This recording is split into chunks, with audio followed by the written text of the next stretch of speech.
हाय दोस्तों, बहुत बहुत स्वागत है आप सभी लोग को राधे जीएस इनसाइड में। और आज के वीडियो में हम लोग भारत के संवैधानिक विकास से संबंधित अभी तक जितने भी महत्वपूर्ण प्रश्न पूछे गए हैं उन सभी प्रश्नों को एमसीक्यू फॉर्म में देखेंगे। और स्टार्ट करने से पहले कहना चाहूँगा कि चैनल को सब्सक्राइब कर लीजिए ताकि जब भी अगला वीडियो डाला जाए तो उसका नोटिफिकेशन आप लोगों के पास मिल जाए।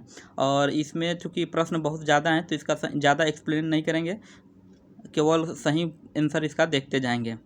तो स्टार्ट करते हैं। पहला प्रश्न क्या कह रहा है कि निम्नलिखित में से किस अधिनियम के अंतर्गत भारतीय विधान परिषद को बजट पर बहस करने की शक्ति प्राप्त हुई। तो ऑप्शन ए क्या कर रहा है, भारत परिषद अधिनियम 1861, भारतीय परिषद अधिनियम 1892, भारतीय परिषद अधिनियम 1909 और भारत शासन अधिनियम 1909। तो इसका सही आंसर हो जाएगा ऑप्शन नंबर बी, भारतीय परिषद अधिनियम 1892 के माध्यम से भारतीय परिषद अधिनियम 1892 के माध्यम से विधान परिषद को बजट पर बहस करने की शक्ति प्राप्त हुई। अगला प्रश्न कह रहा है कि भारत के गवर्नर जनरल को किस एक्ट के द्वारा अपनी समिति के निर्णय को अस्वीकार करने का अधिकार मिला। तो ऑप्शन नंबर ए क्या है, 1773 के रेगुलेटिंग एक्ट के द्वारा, 1784 का पिट्स एक्ट के द्वारा, या 1786 का एक्ट, या 1813 का एक्ट। तो इसका सही आंसर हो जाएगा option number C. Option number C सही होगा। ऑप्शन नंबर सी होगा 1786 का एक्ट के द्वारा। अगला प्रश्न है कि निम्नलिखित में से किस एक्ट के द्वारा भारत के गवर्नर जनरल को अध्यादेश जारी करने की शक्ति प्राप्त हुई। तो ऑप्शन नंबर ए क्या कर रहा है कि आपका चार्टर एक्ट।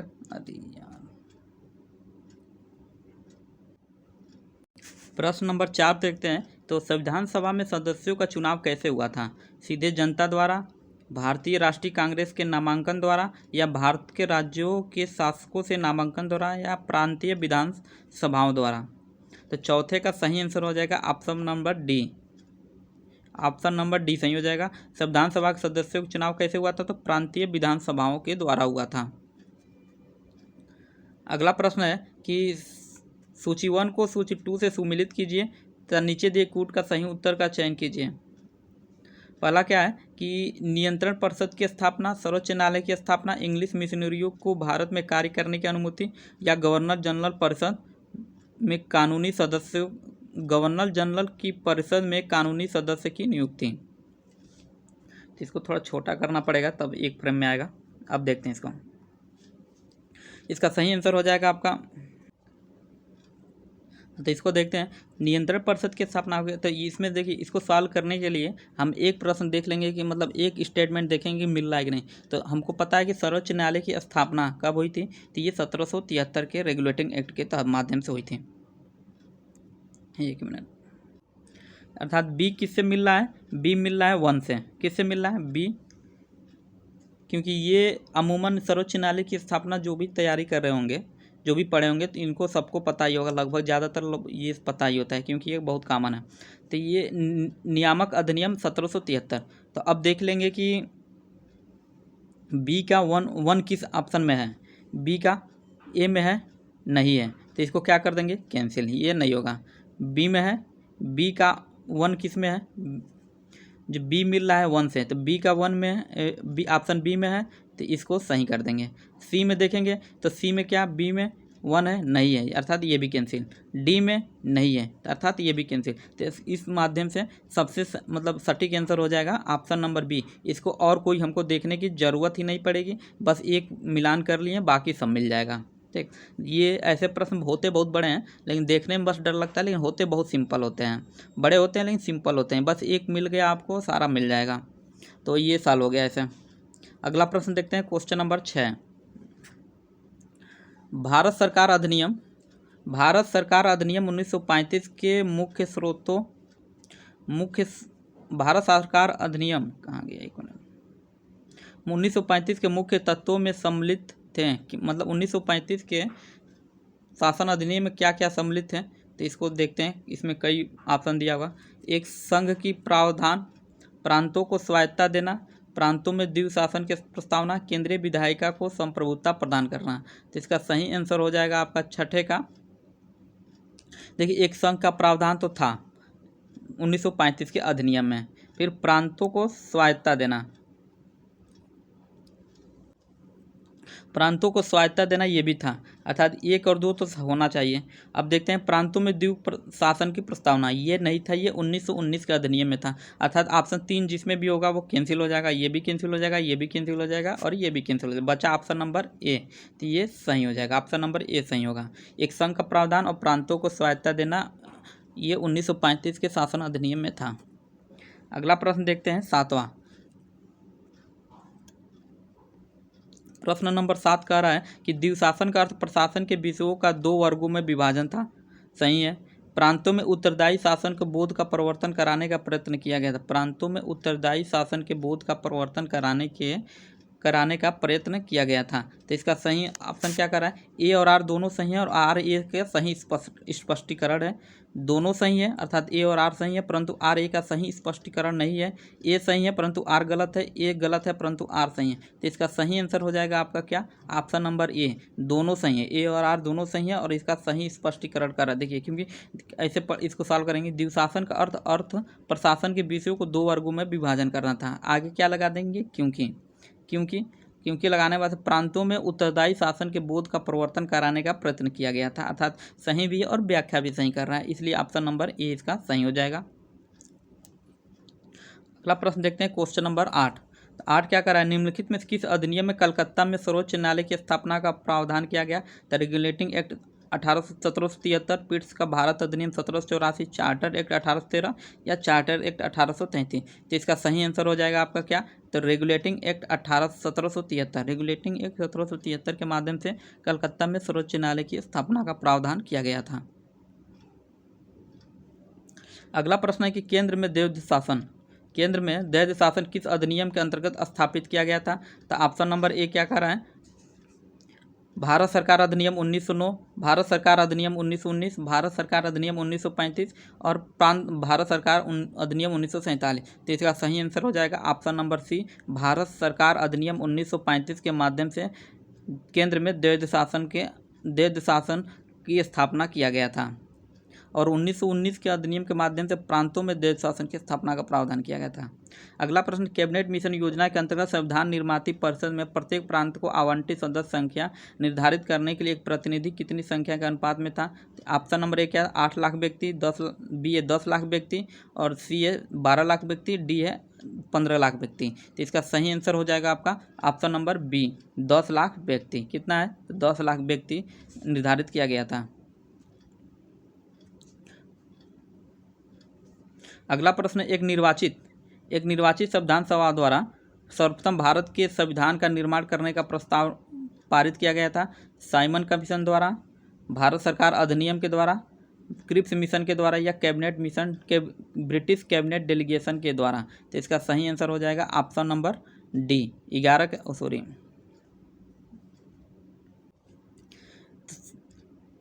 इसमें पूछ रहा है कि सर्वप्रथम किसके माध्यम से प्रस्ताव पारित किया गया था। इसका सही आंसर हो जाएगा क्रिप्स मिशन के द्वारा। और जो भारत का संविधान बना वो कैबिनेट मिशन के द्वारा बनाया गया था, लेकिन सर्वप्रथम जो प्रस्ताव पारित किया गया था वो क्रिप्स मिशन के द्वारा ही पारित किया गया था।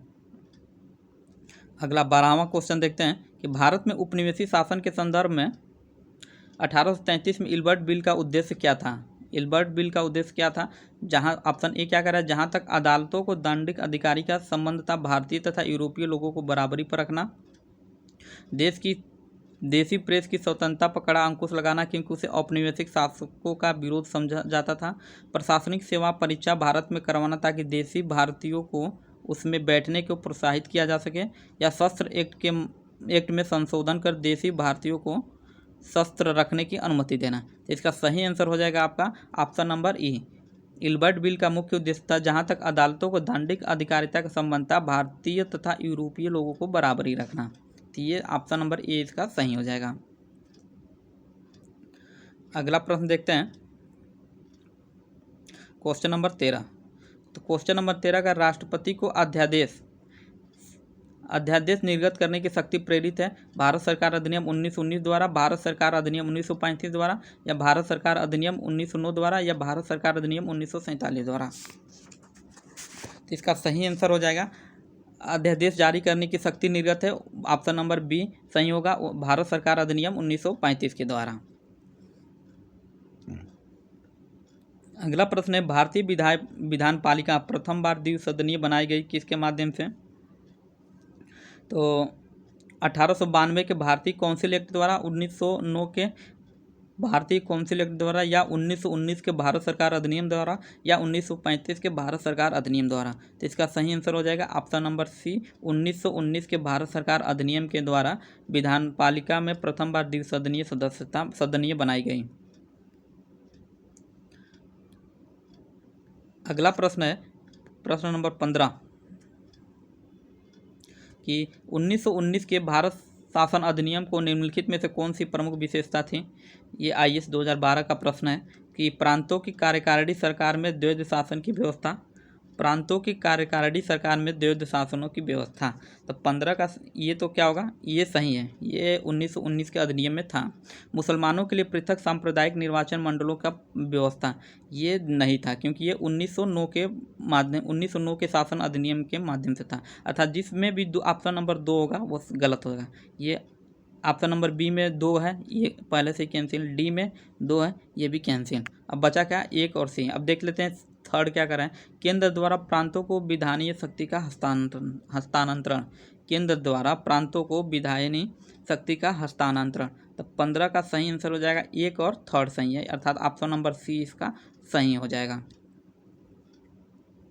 अगला प्रश्न है, भारत परिषद की समाप्ति किसके द्वारा हुई? भारत परिषद की समाप्ति किसके द्वारा हुई? तो 1909 का अधिनियम, 1947 का अधिनियम, या 1919 का अधिनियम, या 1935 का अधिनियम। तो इसका सही आंसर हो जाएगा 16 का 1935। भारत परिषद की समाप्ति हुई 1935 अधिनियम के द्वारा खत्म, इसको समाप्त कर दिया गया। प्रश्न नंबर 17, प्रश्न नंबर इसको छोटा करना पड़ेगा थोड़ा।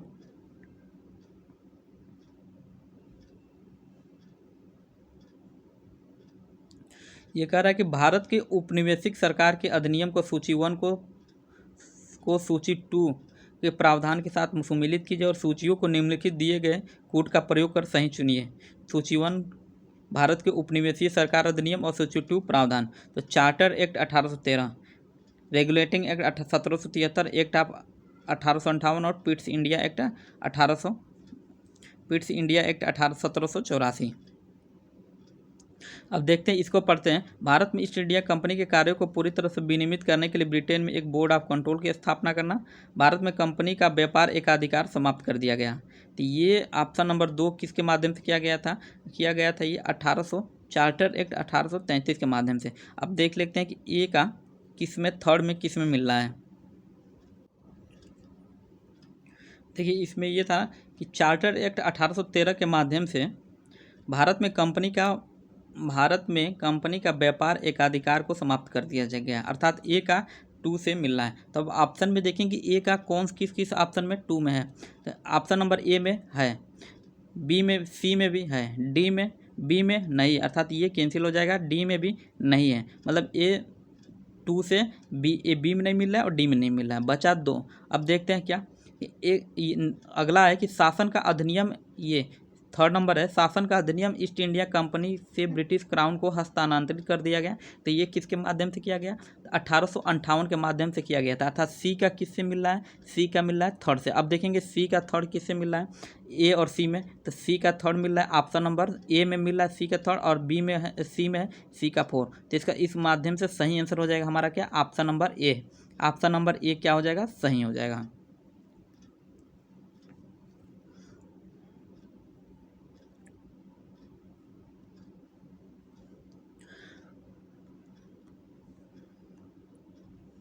अगला प्रश्न देखते हैं, क्वेश्चन नंबर 18। भारत के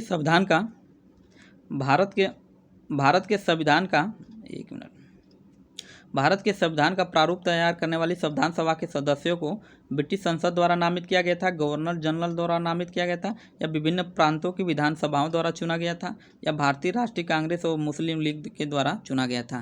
तो 18 का सही आंसर हो जाएगा आपका क्या, सी। 18 का सी ये होगा, विभिन्न प्रांतों की विधानसभाओं के द्वारा इन्हें चुना गया था। अगला प्रश्न है कि 1935 के भारत शासन अधिनियम, 1935 के भारत 1935 के भारत सरकार अधिनियम की निम्नलिखित में से कौन सा एक विशिष्ट युक्ति नहीं था? कौन सा विशिष्ट युक्ति नहीं था? तो केंद्र में साथ ही साथ राज्यों में द्वैध शासन, द्विसदनीय विधानमंडल, प्रांतीय स्वायत्ता, एक अखिल भारतीय संघ। तो इसका सही 19 का सही आंसर हो जाएगा ए। केंद्र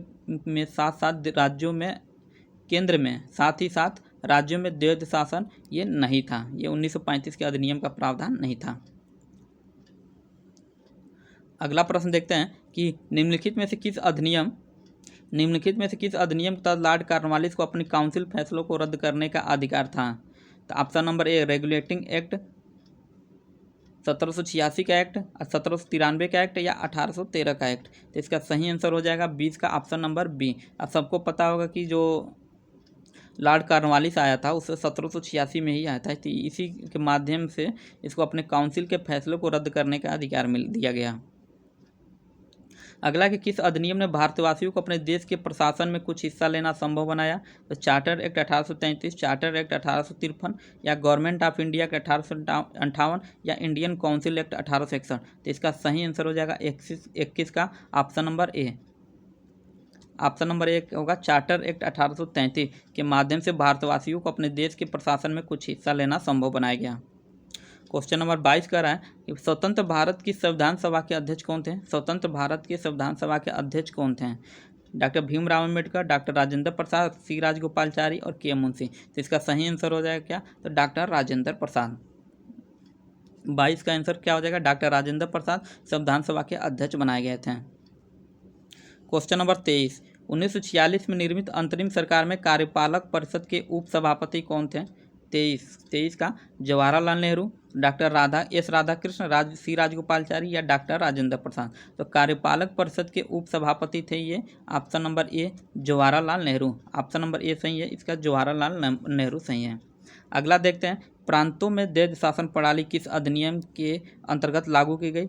ए 1892 के माध्यम से, 1909 के माध्यम से या 1919 के माध्यम से या डी 1935 के माध्यम से। तो इसका सही आंसर हो जाएगा 1919 के माध्यम से। अब 24 का सही आंसर होगा ऑप्शन नंबर सी। 24 का क्या हो जाएगा? सी हो जाएगा। अगला प्रश्न देखते हैं,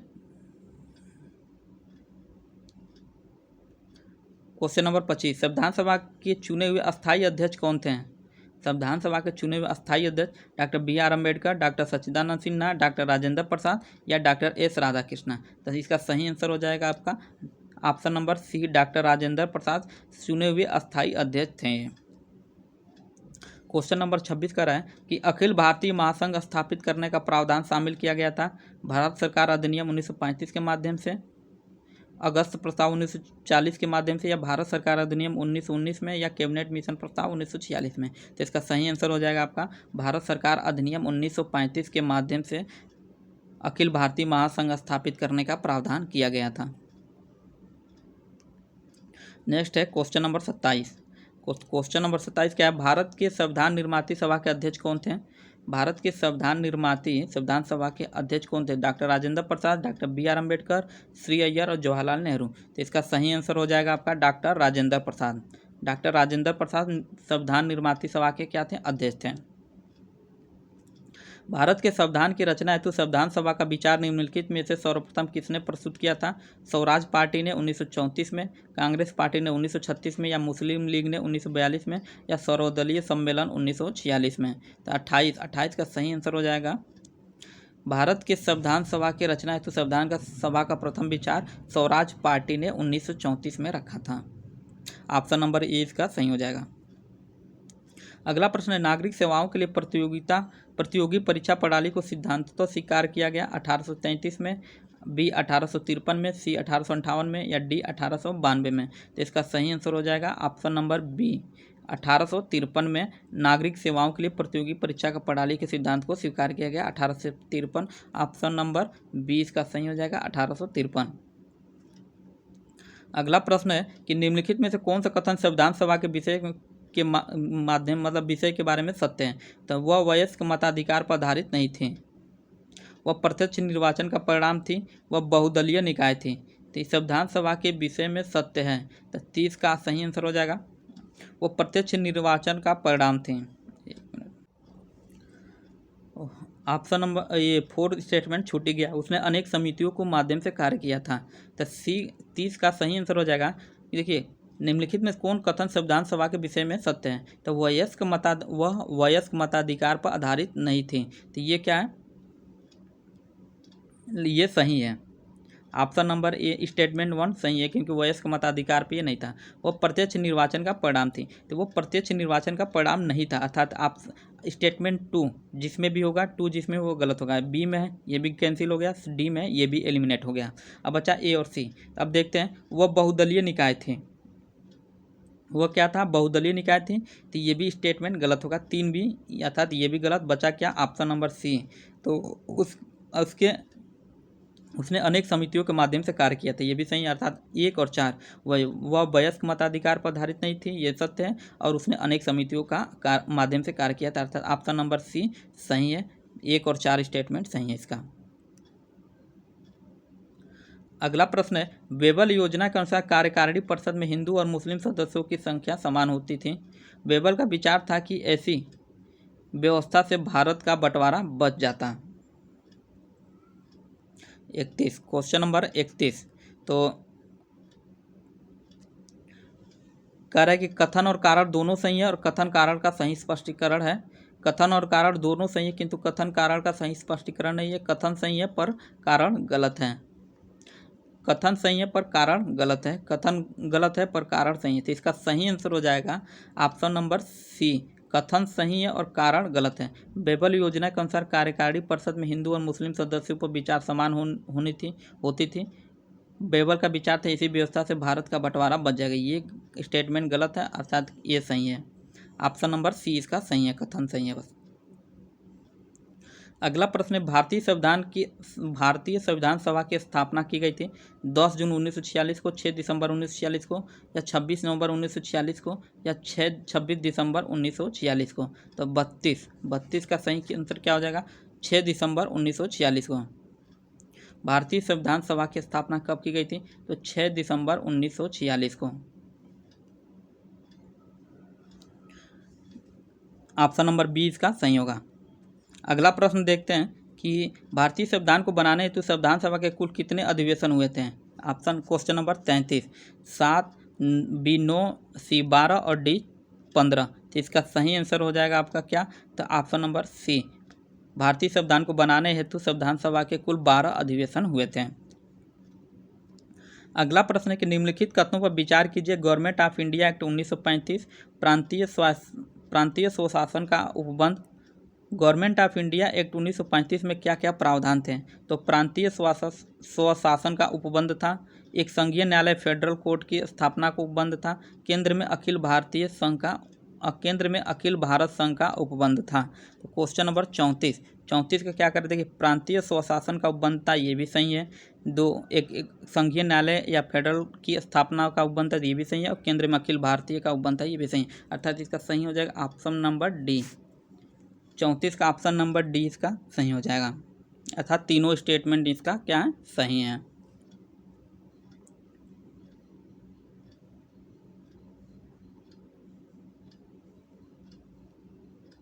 अगला देखते हैं, अगला प्रश्न क्या कह रहा है कि संविधान सभा में वयस्क मताधिकार को 15 वर्ष के लिए स्थगित करने के किसने कहा था? डॉक्टर राजेंद्र प्रसाद ने, जवाहरलाल नेहरू ने, मौलाना आज़ाद ने, या डॉक्टर भीमराव अंबेडकर ने। तो 35 का सही आंसर हो जाएगा मौलाना आज़ाद।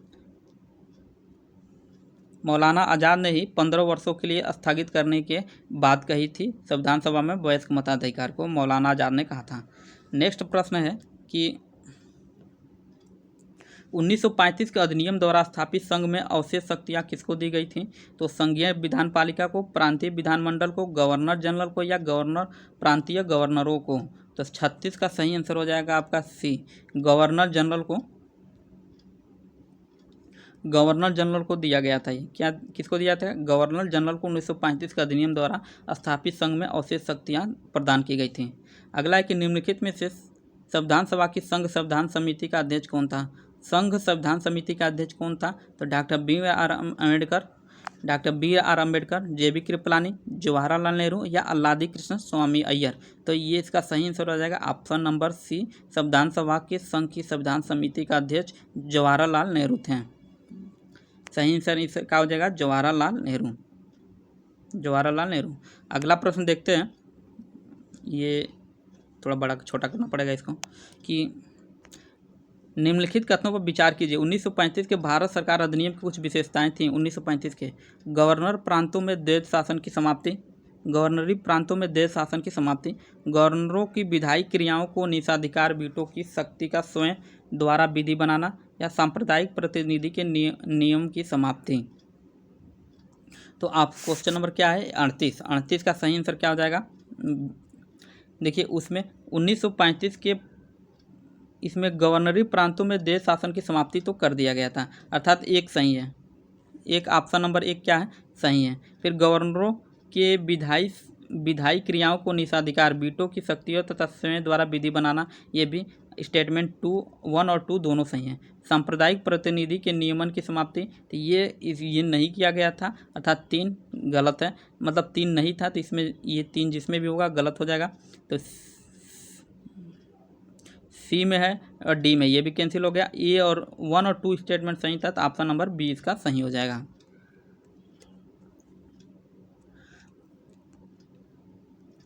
अगला प्रश्न है कि 1935 के अधिनियम के तहत कराए गए विधानसभा चुनावों में किस राज्य में कांग्रेस को पूर्ण बहुमत नहीं प्राप्त हुआ था।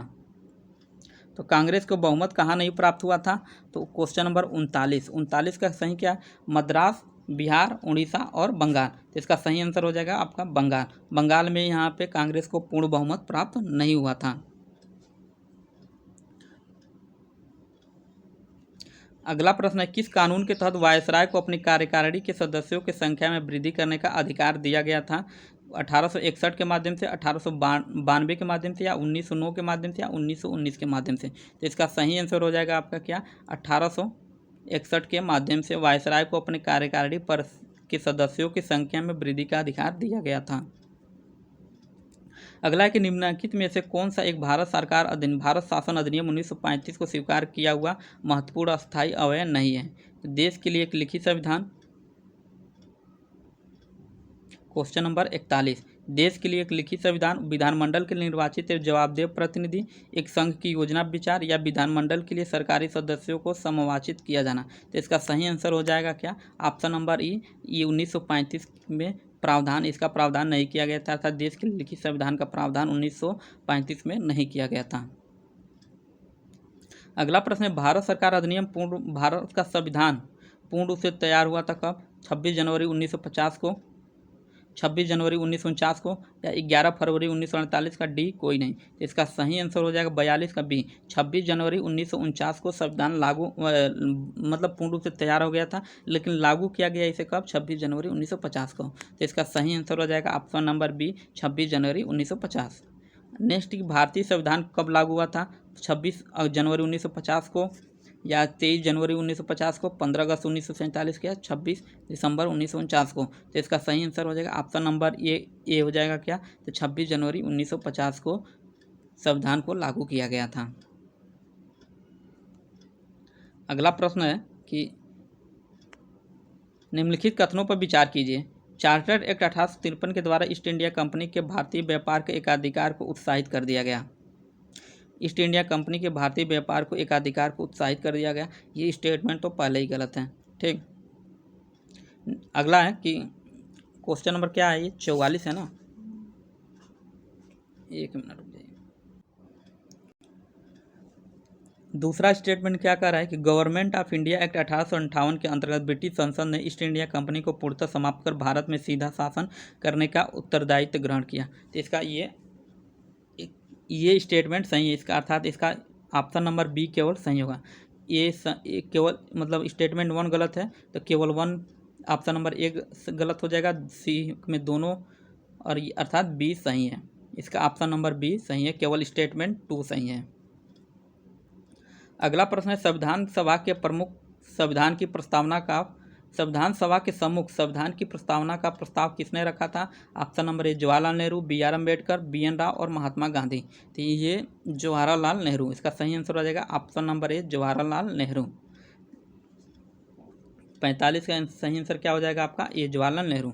अगला प्रश्न है कि भारत के संविधान में केंद्र और राज्यों के बीच किया गया शक्तियों का विभाजन इनमें से किसमें उल्लिखित योजना पर आधारित था? मार्ले मिंटो सुधार अधिनियम 1919, मॉन्टेग्यू चेम्सफोर्ड अधिनियम 1919, भारत सरकार अधिनियम 1935 या भारतीय स्वतंत्रता अधिनियम 1947।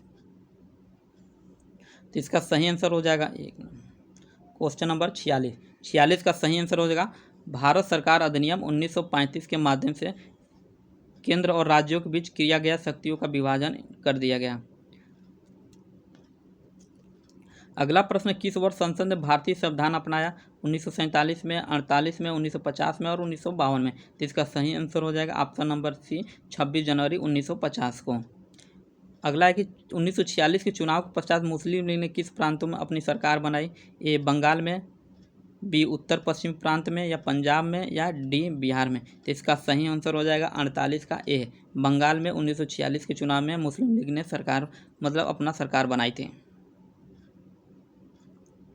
अगला प्रश्न है कि निम्नलिखित में किसने सुझाव दिया था कि भारत की स्वतंत्रता के बाद भारतीय राष्ट्रीय कांग्रेस को एक राजनीतिक दल के रूप में भंग कर दिया जाना चाहिए? ऑप्शन नंबर ए सी राजगोपालचारी, जयप्रकाश नारायण, आचार्य कृपलानी और महात्मा गांधी। तो इसका सही आंसर हो जाएगा महात्मा गांधी। सही आंसर क्या होगा? महात्मा गांधी ने ही कहा था कि आज़ादी के बाद से राष्ट्रीय कांग्रेस को समाप्त कर दिया जाना चाहिए। अगला प्रश्न है निम्नलिखित कथनों पर विचार कीजिए। क्या है? तो निम्नलिखित कथनों पर विचार कीजिए। तृतीय गोलमेज सम्मेलन के विचार विमर्श की परिणति भारत सरकार अधिनियम 1935 को पारित होने के रूप में हुई। और दूसरा क्या कह रहा है? क्वेश्चन ये कितना था? क्वेश्चन नंबर 50 था ना। ये क्वेश्चन नंबर 50 था। निम्नलिखित कथनों पर विचार। तृतीय ये तो हो गया था। दूसरा स्टेटमेंट क्या कर रहा है कि भारत सरकार अधिनियम 1935 ने ब्रिटिश भारत के सूबों और भारतीय रियासतों के संघ पर आधारित ऑल इंडिया फेडरेशन का गठन का उपबंध किया। तो 50 का ऑप्शन नंबर सी सही हो जाएगा, अर्थात 1 और 2 1 और 2 दोनों स्टेटमेंट इसका क्या है? सही है। अगला है कि निम्नलिखित कथनों पर विचार कीजिए। भारत संविधान सभा ने राष्ट्रीय ध्वज का प्रारूप 22 जुलाई 1947 को अपनाया था। 22 जुलाई 1900। ये क्वेश्चन नंबर कितना है? क्वेश्चन नंबर 51 है, लेकिन ये कट गया है। ठीक। राष्ट्रीय ध्वज के बीच चक्र की में 21 तीलियां हैं। राष्ट्रीय ध्वज के बीच की चक्र में 21 तीलियां हैं। तो ये स्टेटमेंट क्या है? गलत है। अर्थात चक्र में कितनी 24 तीलियां होती हैं? तो 24 तीलियां होती हैं। अर्थात 2 जिस स्टेटमेंट में भी होगा, मतलब जिस ऑप्शन में भी होगा वो गलत हो जाएगा। तो देखते हैं किस ऑप्शन में भी है।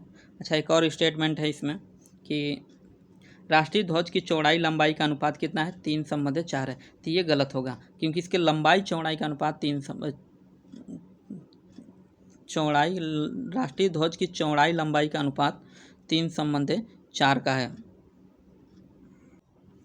देखिए ये भी स्टेटमेंट सही है, लेकिन क्या ना कि ऑप्शन नंबर स्टेटमेंट नंबर 2 वो दिया था जो राष्ट्रीय ध्वज के बीच चक्र में 21 तीलियां हैं, जो 2 ऑप्शन में था, तो वो गलत था। तो इसमें हम देखेंगे 2 जिस ऑप्शन में भी होगा वो गलत हो जाएगा। ए में है, ये भी गलत। बी में नहीं है। सी में देखेंगे तो इसमें है, तो ये भी गलत। डी में है, ये भी गलत। बचा क्या? ऑप्शन नंबर ए। तो इसका सही आंसर हो जाएगा केवल एक, मतलब ऑप्शन नंबर 20 का सही आंसर हो जाएगा।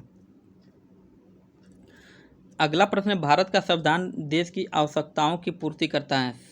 कथन क्या सही है? इसको एक ग्रहित संविधान कहा जाता है। स्टेटमेंट 52। क्वेश्चन नंबर क्या है? 52 का ए और आर दोनों सत्य है और आर ए का सही स्पष्टीकरण है। ए और आर दोनों सत्य है, परंतु आर ए का सही स्पष्टीकरण नहीं है। ए सही है परंतु आर असत्य है। ए गलत है परंतु आर सही है। ये देखिए इसमें दोनों स्टेटमेंट क्या है? सही है। भारत का संविधान देश की आवश्यकताओं की पूर्ति करता है, ये भी सही है, और इसको एक ग्रहित संविधान कहा जाता है। लेकिन स्टेटमेंट भी, कथन भी सही है, कारण भी सही है, लेकिन जो कारण है इसका सही स्पष्टीकरण नहीं है। भारत का संविधान देश की आवश्यकताओं की पूर्ति करता है क्योंकि इसको एक ग्रहित संविधान कहा जाता है। देखिए ये स्टेटमेंट कुछ मतलब क्योंकि लगाने के बाद से ये इसका सही स्टेटमेंट नहीं बन रहा है, तो अर्थात दोनों सही है लेकिन इसकी सही स्पष्टीकरण नहीं कर रहा है, इसलिए ऑप्शन नंबर 20 का क्या हो जाएगा, सही हो जाएगा। ए और आर दोनों सही है, परंतु आर ए की सही स्पष्टीकरण नहीं कर रहा है। अगला प्रश्न है कि डॉक्टर बी आर अम्बेडकर की अध्यक्षता में संविधान सभा की प्रारूप समिति में कितने अन्य सदस्य थे। क्वेश्चन नंबर 53 है। तो ए 7, बी 6, सी 5 और डी 4। तो इसका सही आंसर हो जाएगा बी, ऑप्शन नंबर बी सही होगा। 6 सदस्य, कुल कितने सदस्य थे, तो इसमें 6 कुल सदस्य थे। अगला है कि भारतीय संविधान सभा, क्वेश्चन नंबर 54, भारतीय संविधान सभा की प्रारूप समिति का अध्यक्ष कौन था। प्रारूप समिति डॉक्टर भीमराव अम्बेडकर, राजेंद्र प्रसाद, सच्चिदानंद सिन्हा या सी राजगोपालचारी। तो इसका सही आंसर हो जाएगा आपका क्या, ऑप्शन नंबर ए, डॉक्टर भीमराव अम्बेडकर प्रारूप समिति के अध्यक्ष थे। अगला प्रश्न है 1937 के चुनाव के पश्चात यूपी में गठित मंत्रिमंडल में किसको वित्त विभाग प्रदान किया गया था। जीबी पंत, के एन काटजू को, रफ़ी अहमद किदवई को या के एम मुंशी को। तो इसका सही आंसर हो जाएगा question number C, Rafi Ahmed Kidwai को 1937 के चुनाव के पश्चात यूपी में गठित मंत्रिमंडल में वित्त विभाग दिया गया था, रफ़ी अहमद किदवई। अगला प्रश्न है कि संविधान सभा, क्वेश्चन नंबर 56, संविधान सभा ने डॉक्टर बी आर अम्बेडकर की अध्यक्षता में प्रारूप समिति का गठन किया गया था। 56 क्या है, 56 13 दिसंबर 1946 को, 22 जनवरी 1947 या 3 जनवरी 1947 या 29 अगस्त 1947। तो संविधान सभा ने डॉक्टर बी आर अम्बेडकर की अध्यक्षता में प्रारूप समिति का गठन किया गया था कब। इसका सही आंसर हो जाएगा ऑप्शन नंबर डी, 29 अगस्त 1947 को। अगला प्रश्न है कि निम्नलिखित में से किस अधिनियम, क्वेश्चन नंबर 57, निम्नलिखित में से किस अधिनियम ने संवैधानिक निरंकुशता के सिद्धांत का अनुमोदन किया था। क्वेश्चन नंबर 57 है 1919 का इंडियन काउंसिल अधिनियम, 1919 का गवर्नमेंट ऑफ इंडिया अधिनियम या 1935 का अधिनियम या 1947 का भारतीय स्वतंत्रता अधिनियम। तो इसका सही आंसर हो जाएगा क्या, ऑप्शन नंबर सी। निम्नलिखित में किस अधिनियम ने संवैधानिक निरंकुशता सिद्धांत अनुमोदन किया, तो 1935 का अधिनियम। अगला है कि संविधान सभा की प्रांतीय संविधान समिति का अध्यक्ष कौन था। संविधान सभा के प्रांतीय संविधान समिति का अध्यक्ष कौन था, 58। तो doctor B R Ambedkar, Pandit Jawaharlal Nehru, doctor Rajendra Prasad, D Sardar Patel. तो इसका सही आंसर हो जाएगा D, doctor Sardar Patel. Next है कि डॉक्टर बी आर अम्बेडकर का जन्म और मृत्यु कब हुआ था। डॉक्टर बी आर अम्बेडकर का जन्म और मृत्यु, क्वेश्चन नंबर कितना है, तो ये 59, 1886, 1951, 1891 और 1956, 1877, 1961 और 1889 और 1961। तो इसका सही आंसर हो जाएगा आपका 1891 और 1956। 1891 में जन्म हुआ था, 1956 में मृत्यु हुई थी। अगला प्रश्न, किस वर्ष जन गण मन को भारत के राष्ट्रगान के रूप में अपनाया गया। क्वेश्चन नंबर 60 है 1948 में, बी 1949 में, सी 1950 में या डी 1951 में। तो इसका सही आंसर हो जाएगा आपका क्या, सी 1950 में जनगण मन को अपनाया गया। संविधान, अगला है कि संविधान पांडुलेखन समिति का निम्न में से कौन सदस्य नहीं था। 61, क्वेश्चन नंबर 61 क्या है, तो मोहम्मद सादुल्लाह, के एम मुंशी, ए के अय्यर और डॉक्टर जवाहरलाल नेहरू। तो इसका सही आंसर हो जाएगा जवाहरलाल नेहरू। क्या हो जाएगा, जवाहरलाल नेहरू। ये संविधान पांडुलेखन समिति के सदस्य नहीं थे। बाकी ये मोहम्मद सादुल्लाह, के एम मुंशी और ए के अय्यर, ये तीनों लोग थे।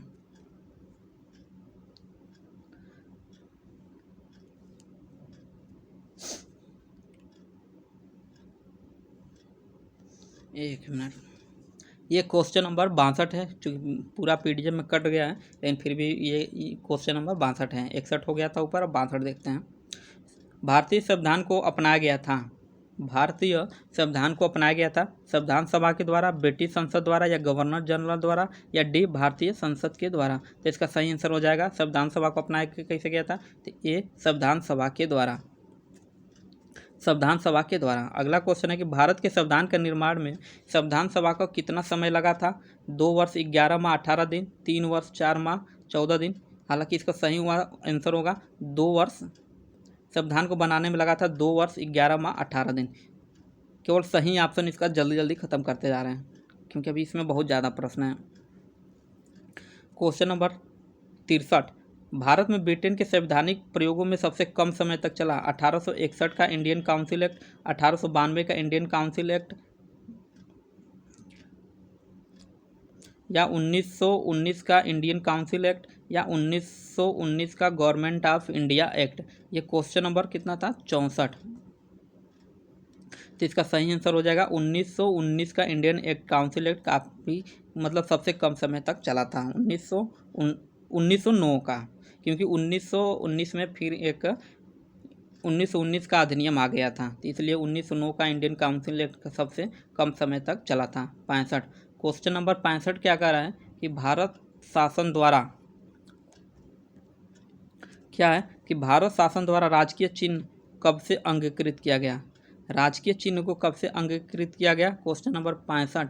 तो 65 का सही आंसर हो जाएगा 15 अगस्त 1948, 2 अक्टूबर 1947, या 26 जनवरी 1948, या 26 जनवरी 1950। तो इसका सही आंसर होगा आपका 26 जनवरी 1950 को राजकीय चिन्ह को अंगीकृत किया गया था। 66, अगला प्रश्न है संविधान निर्मात्री परिषद की झंडा समिति के अध्यक्ष कौन थे? सी राजगोपालचारी, डॉक्टर राजेंद्र प्रसाद, जेबी कृपलानी, या doctor BR Ambedkar. Question number ये कितना था? 66। 66 का सही आंसर हो जाएगा क्या आपका? डॉक्टर राजेंद्र प्रसाद, ये झंडा समिति के अध्यक्ष हैं। अगला प्रश्न है कि भारत को संविधान देने का प्रस्ताव संविधान सभा द्वारा पारित किया गया था। कब पारित किया गया था? क्वेश्चन नंबर कितना है? ये 67। तो 67 का 22 जनवरी 1946 को, 22 जनवरी 1947, 13 फरवरी 1947, या 26 जुलाई 1946। तो इसका सही आंसर हो जाएगा आपका क्या? 22 जनवरी 1947, क्योंकि 13 दिसंबर 1946 को जो जवाहरलाल नेहरू ने प्रस्ताव प्रस्तुत किया था, वही आगे चल के एक संविधान के उद्देशिका के नाम से जाना गया, और ये 22 जनवरी 1947 को संविधान सभा द्वारा पारित किया गया इसको। अगला क्वेश्चन नंबर क्या है? 68। 68 क्वेश्चन नंबर क्या कर रहा है? भारत की स्वतंत्रता के समय इंग्लैंड में किस पार्टी की सरकार थी? कांग्रेस का, कंजर्वेटिव पार्टी, लेबर पार्टी, या लिबरल पार्टी। तो 68 का क्या हो जाएगा? 68 का सही आंसर हो जाएगा ऑप्शन नंबर सी। 68 का सही आंसर होगा सी ऑप्शन, या लेबर पार्टी। आज़ादी के समय, भारत की स्वतंत्रता के समय इंग्लैंड में लेबर पार्टी की गवर्नमेंट थी। अगला प्रश्न है कि भारतीय संविधान सभा की पहली बैठक कब हुई थी? 26 जनवरी 1950, 15 अगस्त 1947 को, 9 दिसंबर 1946, या 19 नवंबर 1949 को। तो इसका सही आंसर हो जाएगा आपका क्या? 9 दिसंबर 1946 को संविधान की पहली बैठक हुई थी। अगला प्रश्न है 20 अगस्त 1970 को सुधारों को घोषणा को जाना जाता है मॉन्टेग्यू घोषणा के नाम से, मार्ले घोषणा के नाम से, या मिंटो घोषणा के नाम से, या चेम्सफोर्ड घोषणा के नाम से। तो इसका ये क्वेश्चन, एक मिनट, क्वेश्चन नंबर कितना है? ये 69 नहीं, ये क्वेश्चन नंबर 70 है। ये थोड़ा इसका कट गया है, लेकिन क्वेश्चन नंबर ये 70 होना चाहिए। तो 70 का सही आंसर हो जाएगा आपका क्या? इसको जाना जाते हैं मॉन्टेग्यू घोषणा के नाम से। 20 अगस्त 1970 को मॉन्टेग्यू घोषणा के नाम से जाना जाता है। अगला प्रश्न, BR अम्बेडकर के संविधान सभा में निर्वाचन हुआ था कहाँ से? BR अम्बेडकर को संविधान सभा में कहाँ से निर्वाचन होता? पश्चिम बंगाल से, मुंबई प्रेसिडेंसी से, तत्कालीन मध्य भारत से, या पंजाब से। तो इसका सही आंसर हो जाएगा आपका क्या? मुंबई प्रेसिडेंसी से। इस BR अम्बेडकर का चुनाव निर्वाचन हुआ था मुंबई प्रेसिडेंसी से।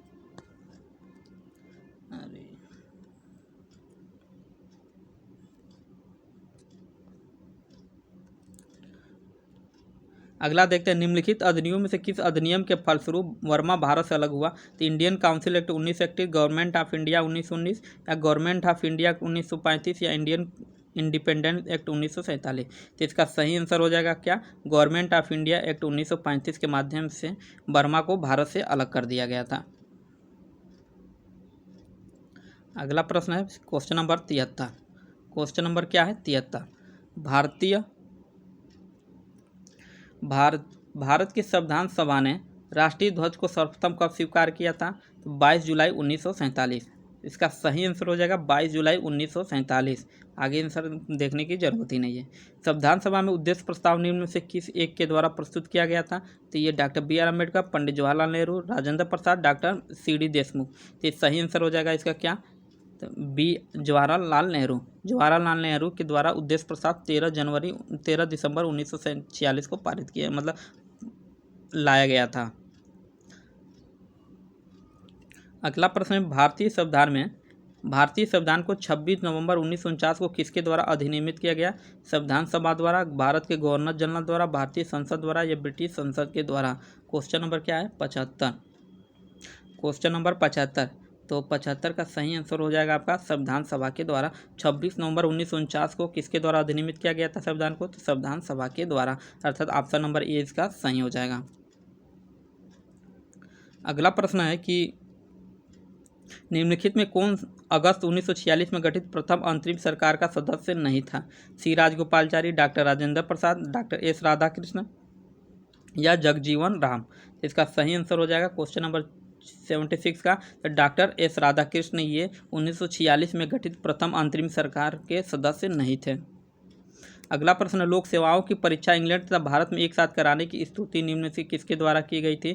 क्वेश्चन नंबर 77 क्या करा है? एचिसन आयोग के द्वारा, हाफ्स हाउस के द्वारा क्वेश्चन, और मॉन्टेग्यू चेम्सफोर्ड रिपोर्ट द्वारा, लॉर्ड कॉर्नवालिस के द्वारा? तो इसका सही आंसर हो जाएगा मॉन्टेग्यू चेम्सफोर्ड रिपोर्ट के द्वारा, क्वेश्चन नंबर 77 का सी। लोक सेवाओं की परीक्षा इंग्लैंड तथा भारत में कराए जाने की अनुशंसा की गई थी। क्वेश्चन नंबर 78, निम्नलिखित में से किस एक अधिनियम द्वारा भारत में संघीय न्यायालय की स्थापना की गई थी? भारत परिषद अधिनियम 1861, भारत सरकार अधिनियम 1919, भारत सरकार अधिनियम 1919 और उपयुक्त में से कोई नहीं? तो 78 का सही आंसर हो जाएगा डी, उपयुक्त में से कोई नहीं, क्योंकि 1935 के अधिनियम के माध्यम से संघीय न्यायालय की स्थापना का प्रावधान किया गया था, जो कि इसमें नहीं है। अगला कि संविधान सभा का संवैधानिक सलाहकार कौन था? Sachchidananda Sinha, K M Munshi, B R Rao और टी कृष्णाचारी? तो 79 का सही आंसर हो जाएगा बी एन राव। ये संवैधानिक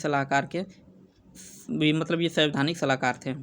क्वेश्चन नंबर 80, भारत में स्वतंत्रता के पश्चात प्रथम मंत्रिमंडल का कानून मंत्री कौन था? एक K M Munshi, S P Mukherjee, Baldev Singh या बी आर अम्बेडकर? तो 80 का सही आंसर हो जाएगा बी आर अम्बेडकर, ये प्रथम मंत्रिमंडल के कानून मंत्री थे। क्वेश्चन नंबर 81 क्या कह रहा है? भारत में स्वतंत्रता के पश्चात प्रथम मंत्रिमंडल का कानून निम्न में से किस एक वर्ष में ब्रिटिश सरकार अंतिम रूप से भारत एवं इंग्लैंड में एक ही समय साथ इंडियन सिविल सर्विस IAS की परीक्षा का आयोजित करने हेतु सहमत थी? इसका सही आंसर हो जाएगा 81 का सही क्या होगा? 1922। सही आंसर होगा 1922 इसका। अगला प्रश्न है, कलकत्ता में सुप्रीम कोर्ट भारतवर्ष में प्रथम बार किस अधिनियम द्वारा बनाई गई थी? तो कलकत्ता में सुप्रीम कोर्ट भारतवर्ष में प्रथम बार किस अधिनियम के द्वारा बनाई गई थी? पिट्स इंडिया एक्ट, 1919 का अधिनियम, 1919 का अधिनियम, 1909 का अधिनियम और 1919 का अधिनियम, और ऑप्शन नंबर डी इनमें से कोई नहीं। तो इसका सही आंसर हो जाएगा ऑप्शन नंबर डी, इनमें से कोई नहीं।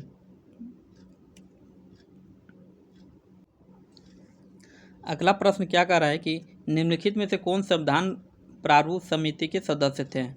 कौन संविधान प्रारूप समिति के सदस्य थे? तो एन गोपाल स्वामी, जवाहरलाल नेहरू, अल्लादी कृष्ण स्वामी अय्यर और चौथा है सरदार पटेल। तो देखिए इसमें जवाहरलाल नेहरू भी प्रारूप समिति के सदस्य नहीं थे और सरदार पटेल भी प्रारूप समिति के सदस्य नहीं थे।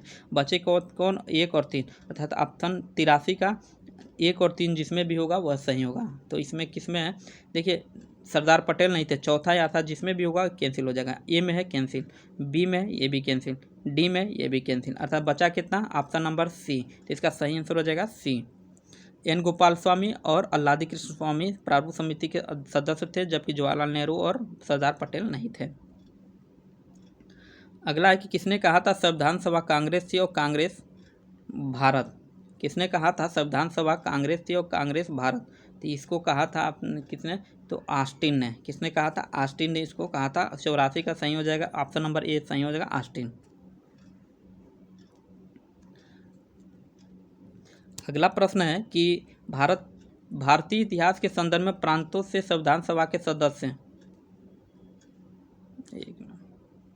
भारतीय इतिहास 85, भारतीय इतिहास के संदर्भ में प्रांतों से संविधान सभा के सदस्य उन प्रांतों के लोगों द्वारा सीधे निर्वाचित हुए थे, भारतीय राष्ट्रीय कांग्रेस द्वारा तथा मुस्लिम लीग द्वारा नामित हुए थे, प्रांतीय विधानसभाओं द्वारा निर्वाचित हुए थे, सरकार द्वारा संवैधानिक मामलों में उनकी विशेषज्ञता के लिए चुने गए थे। तो क्वेश्चन नंबर 85 का सही आंसर हो जाएगा ऑप्शन नंबर सी, प्रांतीय विधानसभाओं द्वारा निर्वाचित हुए थे। संविधान सभा के सदस्य क्या होते हैं? तो प्रांतीय विधानसभाओं के द्वारा निर्वाचित हुए थे।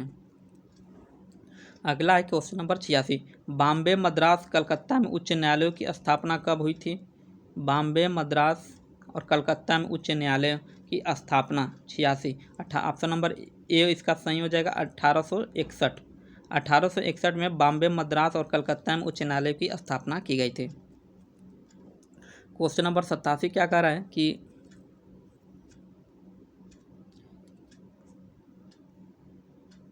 निम्नलिखित में से संविधान सभा के बारे में गलत कथन कौन सा है? इसने बड़ी संख्या में समितियों की मदद से काम किया और उसमें से प्रारूप समिति सबसे महत्वपूर्ण थी। ये स्टेटमेंट क्या है? सही है। क्वेश्चन नंबर कितना है? ये 87 है ना, और ये स्टेटमेंट सही है। उसके बाद है अल्पसंख्यक समुदाय, जैसे ईसाई, एंग्लो इंडियन,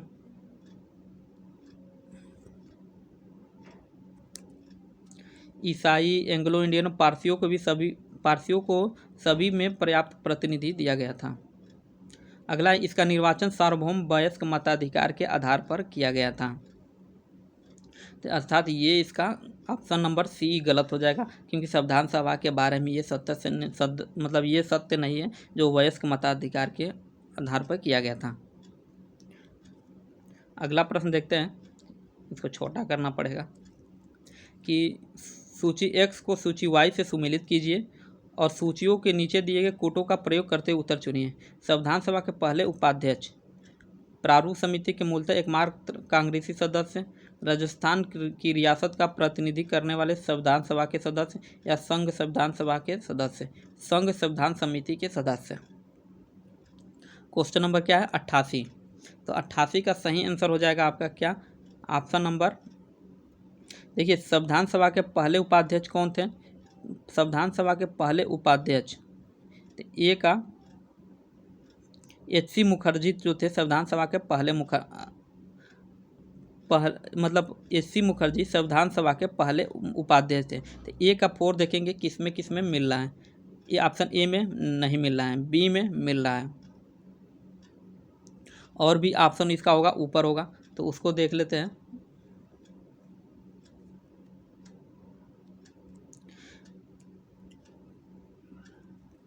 सी में भी नहीं मिल रहा है, डी में भी नहीं मिल रहा है, अर्थात इसका सही आंसर हो जाएगा क्या? Option number B. 88 का सही आंसर हो जाएगा ऑप्शन नंबर बी, इसका सही होगा। ए का 4, अर्थात संविधान सभा के पहले उपाध्यक्ष कौन थे? H.C. मुखर्जी थे। ठीक। प्रारूप समिति के मूलतः एकमात्र कांग्रेसी कौन थे?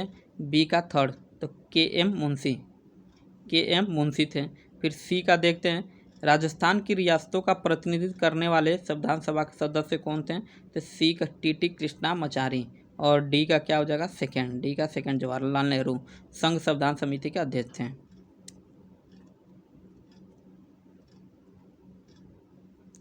अगला प्रश्न देखते हैं कि रेडक्लिफ समिति किसके लिए नियुक्त की गई थी? भारत में अल्पसंख्यकों की समस्या को सुलझाने के लिए, स्वतंत्रता विधियों को कार्य रूप में परिणत करने के लिए, या भारत और पाकिस्तान के बीच सीमाओं को निर्धारित करने के लिए, पूर्वी बंगाल के दंगों की जांच करने के लिए। तो इसका सही आंसर हो जाएगा ऑप्शन नंबर सी हो जाएगा। भारत और पाकिस्तान के बीच सीमाओं को निर्धारण करने के लिए इसका रेडक्लिफ समिति का नियुक्ति की गई थी। क्वेश्चन नंबर 90 क्या कर रहा है कि भारतीय संविधान सभा में कुल कितनी महिलाएं सदस्य थीं? 15, 13, 12 या 10? तो इसका सही आंसर हो जाएगा ऑप्शन नंबर ए। भारतीय संविधान सभा में कुल कितनी महिलाएं थीं? 15 थीं। अगला प्रश्न है, भारतीय संविधान सभा 91 प्रश्न, क्वेश्चन नंबर 91 क्या आ रहा है? भारतीय संविधान सभा में संविधान सभा में भारतीय संविधान का तृतीय वाचन कब प्रारंभ हुआ? तृतीय वाचन क्वेश्चन नंबर 91। तो 14 नवंबर 1949, 14 नवंबर 1948 या 25 नवंबर 1948 या 25 नवंबर 1949। तो इसका सही आंसर हो जाएगा 24 नवंबर 1949 को भारतीय संविधान सभा का तृतीय वाचन प्रारंभ हुआ था। क्वेश्चन नंबर 91 का क्या हो जाएगा? ऑप्शन नंबर ए सही हो जाएगा।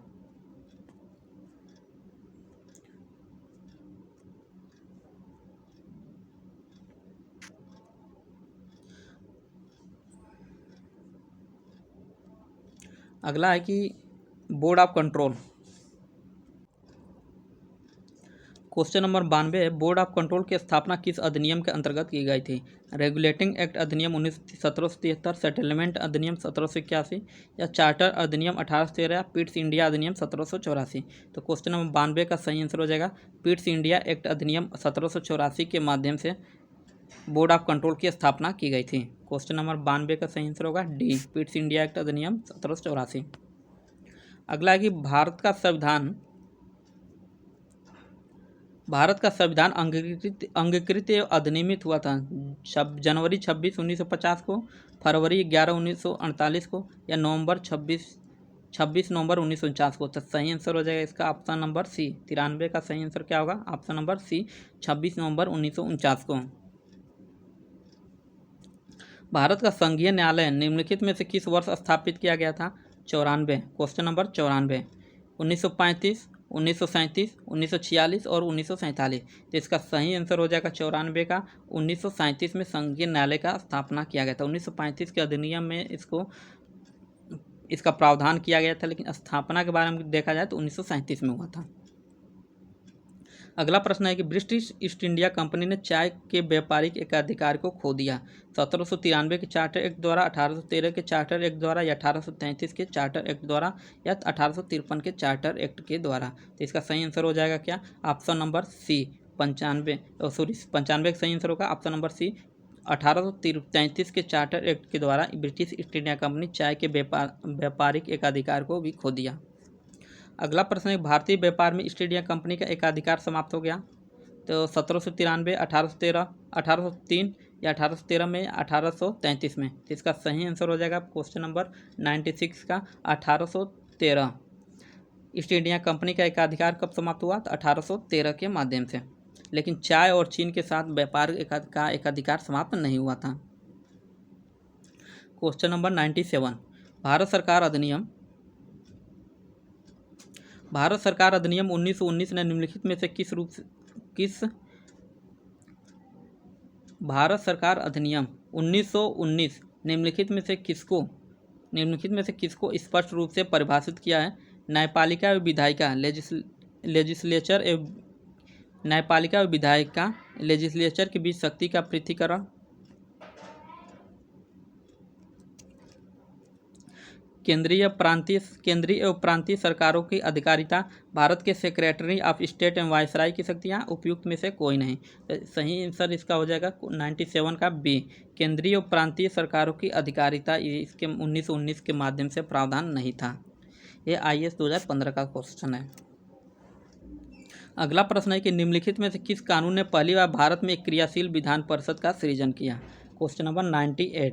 तो चार्टर एक्ट 1793, चार्टर एक्ट 1813 या चार्टर एक्ट 1853 या चार्टर एक्ट 1833। इसका सही आंसर हो जाएगा option number C, charter act 1853 के माध्यम से पहली बार भारत में क्रियाशील विधान परिषद का सृजन किया गया था। अगला है क्वेश्चन नंबर 99, चार्टर अधिनियम 1813 क्या है? चार्टर अधिनियम 1813 भारत के लिए महत्वपूर्ण समझे जाने का निम्नलिखित कौन सा एक कारण है? तो ईसाई मिशनरियों द्वारा भारत में प्रचार पर रोक लगा दी गई, इसने भारत के औद्योगिकरण पर जोर दिया, इसने भारतीयों की शिक्षा के लिए वित्तीय प्रावधान किया, इसके द्वारा भारत में रेल तंत्र विकसित करने के लिए स्वीकृत की गई। तो इसका सही आंसर हो जाएगा ऑप्शन नंबर सी।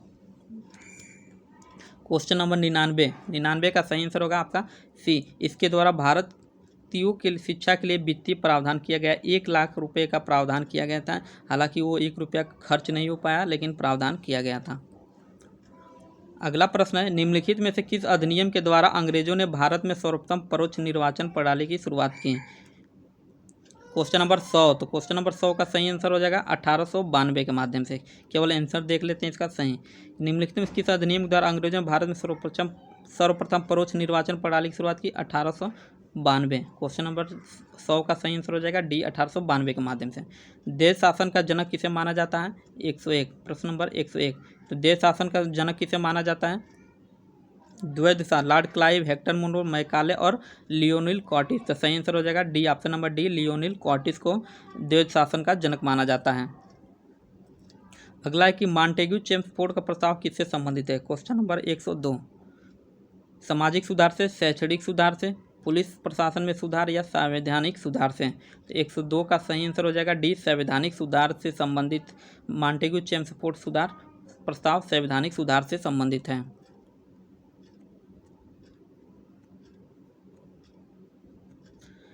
अगला प्रश्न है कि 103, निम्न में से भारत सरकार अधिनियम 1919 के बारे में असत्य कथन को चिन्हित कीजिए। 103, यह अधिनियम मार्ले मिंटो सुधार अधिनियम के नाम से भी जाना जाता है। यह अधिनियम मार्ले मिंटो नहीं, ये देखिए ऑप्शन नंबर ए ही गलत है, क्योंकि ये मार्ले मिंटो सुधार के नाम से नहीं जाना जाता है, मॉन्टेग्यू चेम्सफोर्ड के सुधार के नाम से जाना जाता है। मार्ले मिंटो सुधार के नाम से 1909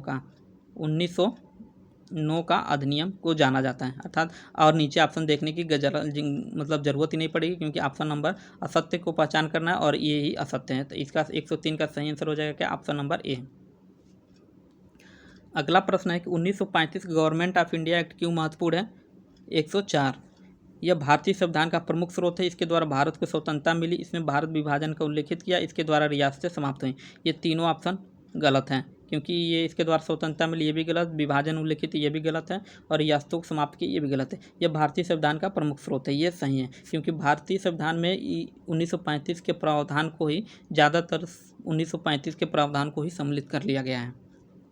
अगला प्रश्न है भारतीय इतिहास के संदर्भ में द्वैध शासन डायरकी सिद्धांत किससे निर्दिष्ट करता है?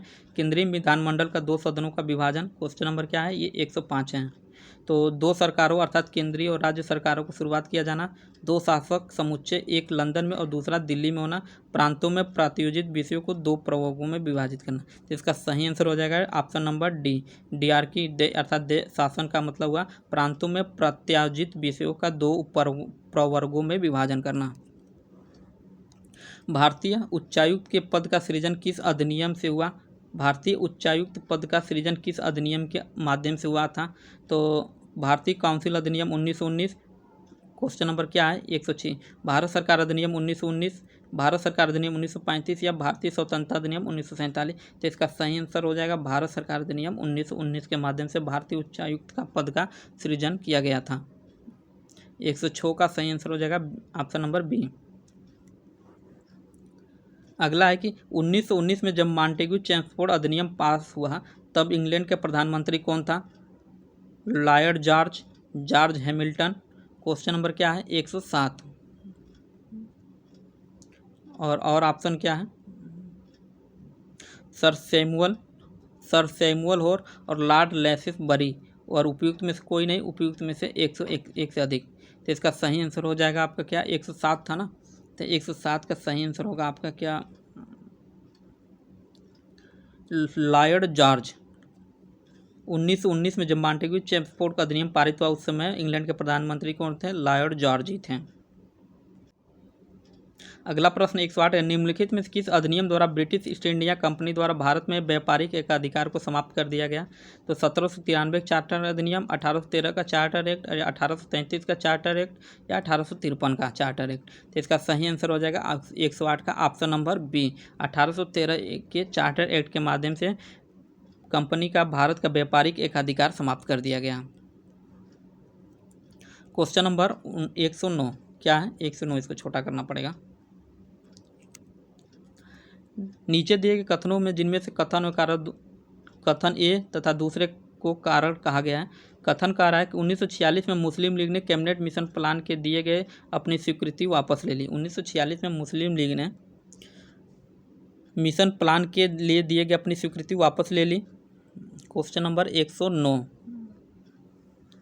और दूसरा है 1946 में गठित अंतरिम सरकार में मुस्लिम लीग शामिल हुई। देखिए दोनों स्टेटमेंट सही है, लेकिन जो कारण है ये कथन का सही स्पष्टीकरण नहीं कर रहा है। तो ऑप्शन नंबर बी इसका सही हो जाएगा। कथन तथा कारण दोनों सही है, परंतु कारण कथन का मतलब कारण कथन का सही व्याख्या नहीं कर रहा है। 109 का सही ऑप्शन नंबर बी इसका क्या हो जाएगा, सही हो जाएगा।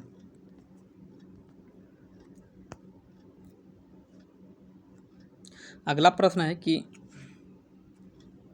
किस अधिनियम के द्वारा ब्रिटिश संसद ने चाय और चीन के साथ व्यापार को छोड़कर ईस्ट इंडिया कंपनी के भारत के साथ व्यापारिक एकाधिकार को समाप्त कर दिया। तो इसका सही आंसर हो जाएगा ऑप्शन नंबर ए 1813 का चार्टर अधिनियम।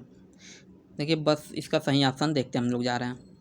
110 का सही आंसर हो जाएगा ऑप्शन नंबर ए 1813 का चार्टर अधिनियम। इसको भी थोड़ा छोटा करना पड़ेगा। भारतीय शस्त्र अधिनियम कब आया? सूची 1 को सूची 2 से सम्मिलित कीजिए तो सूचियों को दिए गए सही कोड का उत्तर चुनिए। 111 है ना। तो भारतीय शस्त्र अधिनियम, शाही पद अधिनियम, भारतीय उच्च न्यायालय अधिनियम और ये भारतीय विवाह विच्छेद अधिनियम। तो इसका सही आंसर हो जाएगा 111। 111 कहाँ देखते हैं। भारतीय शस्त्र अधिनियम कब आया था? तो ये भारतीय शस्त्र अधिनियम आया था 1878 में, अर्थात ए का क्या होगा, 2। अब देखते हैं ए का 2 किस में है। ऑप्शन नंबर ए में ये भी सही हो सकता है, बी में नहीं है तो ये गलत हो जाएगा, सी में नहीं है तो ये भी गलत हो जाएगा और डी में है तो ये भी सही हो सकता है। और देखते हैं शाही पद अधिनियम कब समाप्त हुआ था? तो शाही पद अधिनियम 1876 में आया था। अब देखते हैं कि बी किस में है। इसमें बी का 1 किस में मिल रहा है, ए में नहीं मिल रहा है, अर्थात ये गलत हो जाएगा। ऑप्शन नंबर डी सही हो जाएगा। शाही पद अधिनियम 1876 को आया था। और भारतीय उच्च न्यायालय अधिनियम कब आया था? तो ये 1861। भारतीय उच्च न्यायालय 1800 अधिनियम, भारतीय विच्छेद अधिनियम 1869। तो इसका सही आंसर हो जाएगा option number D. Option number D इसका क्या होगा, सही आंसर हो जाएगा। प्रश्न नंबर 112, निम्नलिखित में से किस अधिनियम ने भारत में पृथक निर्वाचक मंडल का आरंभ किया? पृथक निर्वाचक मंडल 112। तो रेगुलेटिंग एक्ट 1773, चार्टर अधिनियम 1833, ईस्ट इंडिया अधिनियम 1784 या भारत परिषद अधिनियम 1919। इसका सही आंसर हो जाएगा ऑप्शन नंबर डी, भारत परिषद अधिनियम 1919 के माध्यम से पृथक निर्वाचन मंडल का प्रारंभ किया गया था। क्वेश्चन नंबर 113, निम्नलिखित कथनों पर विचार कीजिए। 1919 के मॉन्टेग्यू चेम्सफोर्ड क्या कह रहा है कि 1919 के मॉन्टेग्यू चेम्सफोर्ड सुधारों में 21 वर्ष से अधिक आयु के सभी महिलाओं के लिए मताधिकार की स्तुति की गई थी। क्वेश्चन नंबर कितना है ये, 113।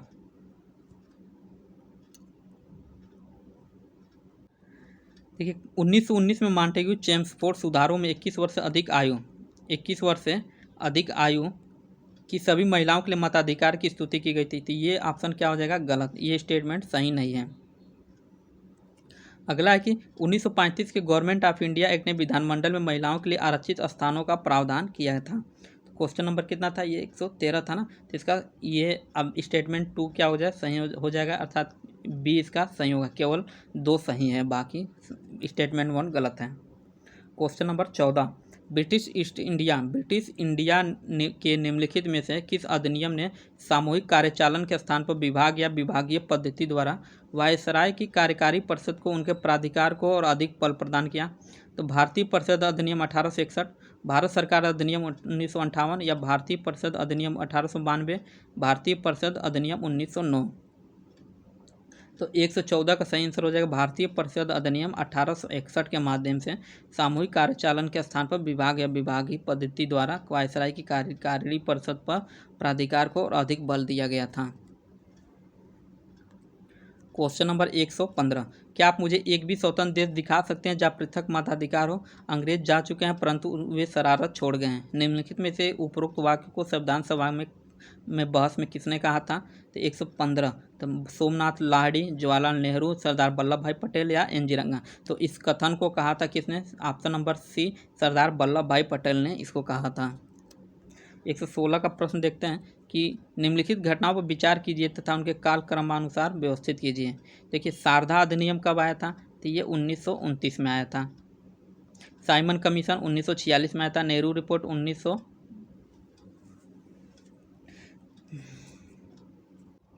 नेहरू रिपोर्ट आया था आपका 1928 में। तो इसमें सबसे पहले आया था बी।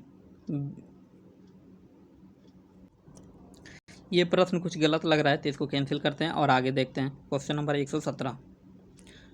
क्वेश्चन नंबर 117 क्या कह रहा है कि भारतीय सिविल सेवा के संदर्भ में निम्नलिखित कथनों में से निम्नलिखित कथनों में से कौन सा कथन सही है? भारत सरकार अधिनियम 1919 में भारतीय सिविल सेवा के लिए एक अलग परीक्षा का प्रावधान किया गया जो भारत में होनी थी। तो ये क्वेश्चन नंबर कितना था? ये क्वेश्चन नंबर 117। क्वेश्चन नंबर 117 ये स्टेटमेंट क्या है? सही है। फिर भारतीय सिविल सेवा में 1941 में भारतीयों का प्रतिशत यूरोपवासियों से अधिक हो गया था, अर्थात स्टेटमेंट 1 और 2 दोनों सही हैं। तो इसका सही आंसर हो जाएगा क्या? ऑप्शन नंबर सी, 1 और 2 दोनों सही हैं।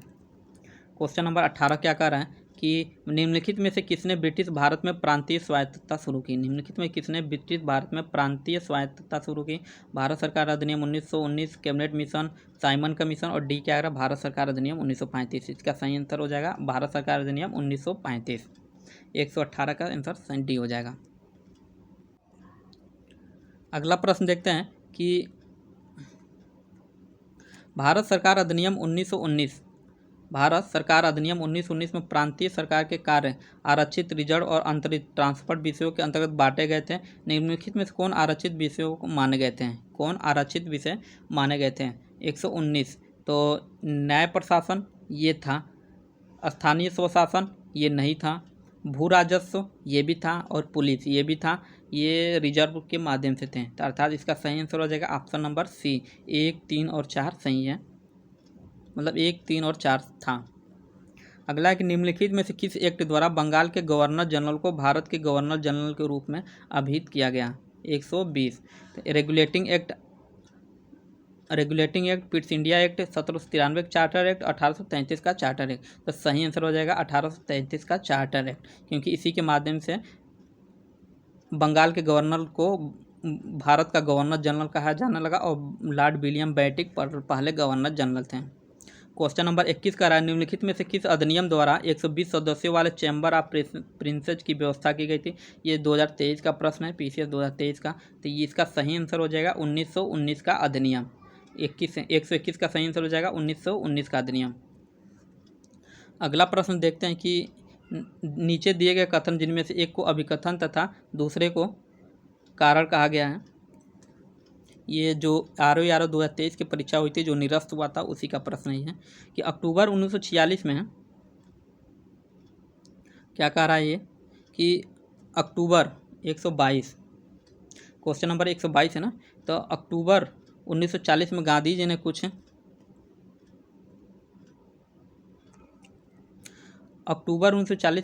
ने कुछ चुने हुए लोगों द्वारा सीमित सत्याग्रह का आह्वान किया। यह सत्याग्रह इसलिए सीमित रखा गया ताकि ब्रिटेन के युद्ध प्रयासों को ठेस पहुंचे। देखिए इसका सही आंसर हो जाएगा 122 है ना। तो ये कथन क्या है? अभिकथन इसका सही है। और कारण जो है इसका, ये सत्याग्रह इसलिए सीमित रखा गया ताकि ब्रिटेन के युद्धों को प्रयास का ठेक पहुंचे। तो ये कारण क्या है? गलत है। तो इसका सही आंसर हो जाएगा ऑप्शन नंबर डी, ये सत्य है किंतु आर असत्य है। ये सत्य है किंतु आर असत्य है। अगला प्रश्न है कि डॉक्टर राजेंद्र प्रसाद के कार्यभार संभालने से पहले संविधान सभा के अस्थायी सभापति कौन थे? तो इसका सही आंसर हो जाएगा डॉक्टर सच्चिदानंद सिन्हा। कौन थे? डॉक्टर सच्चिदानंद सिन्हा थे। अगला प्रश्न है कि भारत सरकार अधिनियम 1935 के संदर्भ में निम्नलिखित कथनों पर विचार कीजिए। इसमें ब्रिटिश प्रांतीय प्रांतों और देशी रियासतों को मिलाकर एक अखिल भारतीय परिसंघ फेडरल की स्थापना का प्रावधान किया। तो ये स्टेटमेंट क्या है? सही है। 124 है ना, 124 ये सही है। फिर रक्षा और विदेश संबंधी मामलों को परिसंघीय विधानमंडल के नियंत्रण के अधीन रखा गया। तो ये भी सही है। तो इसका सही आंसर हो जाएगा ऑप्शन नंबर सी, अर्थात 1 और 2 दोनों सही है। तो इसी के साथ इसमें इतना ही प्रश्न था और आज के लिए इतना ही। चैनल को सब्सक्राइब कर लीजिए ताकि जब भी अगला वीडियो डाला जाए तो उसका नोटिफिकेशन आप लोगों के पास मिल जाए। जय हिंद, जय भारत।